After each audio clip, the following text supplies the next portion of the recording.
Indonesian. I wanted an Indonesian Bible to master a few words of the Indonesian. So I went to the Bible house in Durban. My city in South Africa has got a Bible house where they sell Bibles, specialize in Bibles in different languages. I want an Indonesian Bible. They said they haven't got it. Okay. I said, try Johannesburg. They might have it. So when I went to Johannesburg, I go to the Bible house in Johannesburg. And I go and search for this Indonesian Bible. And I got it. And I'm looking in the shelves, some other books. I see a New Testament, Greek and English. Like we have the Quran, Arabic and English, Greek and English, a New Testament. I took that big volume out and I'm starting to go through that. And the supervisor of the Bible house is watching me. You know, with this funny headgear and this beard. He says, what this guy is doing with all these expensive volumes, because this was an expensive volume which I took down, Greek, English of the New Testament. So he comes up to me, he says, good morning. I said, good morning. He said, what makes you interested in these books? I said, no, I do comparative religion, and I have come across something here in this Greek English of the New Testament that can be of use to me.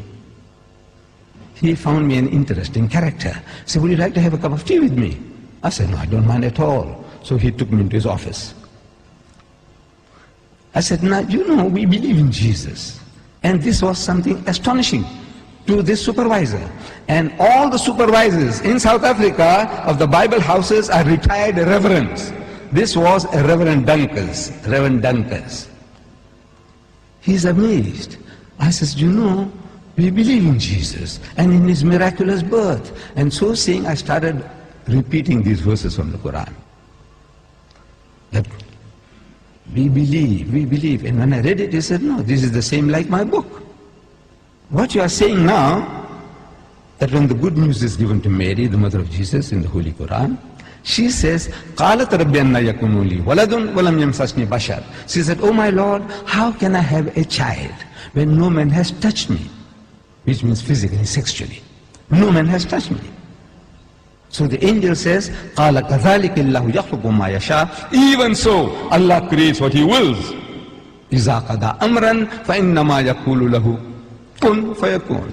Whenever He decrees a matter, He merely says to it, be, and He wills it and the thing comes into being.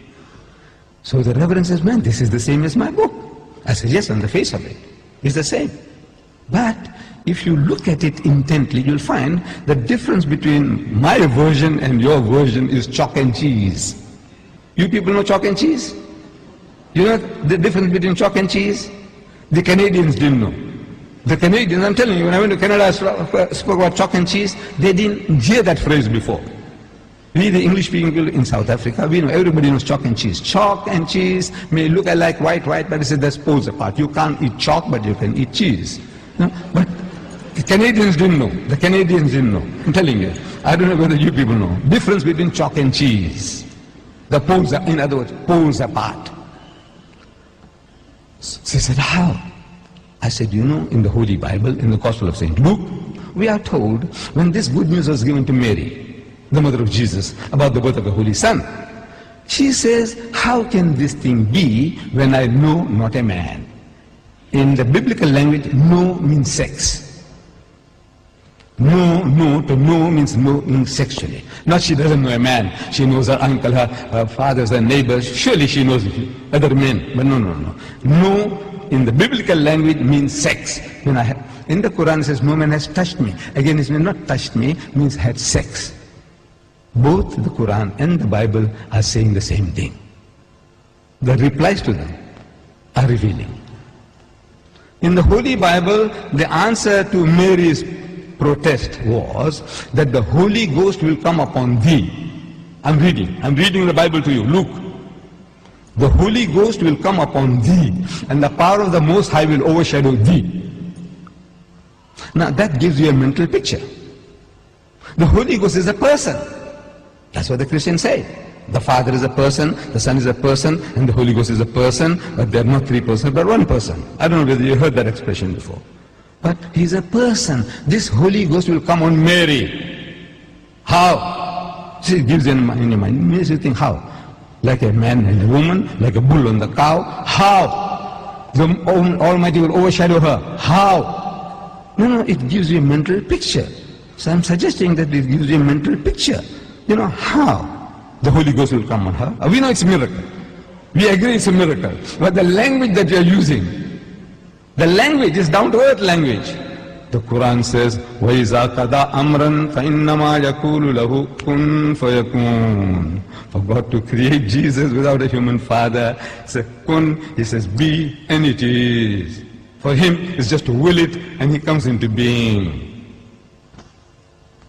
So, I'm asking the Reverend, I said, now between these two versions, we are both trying to say the same thing.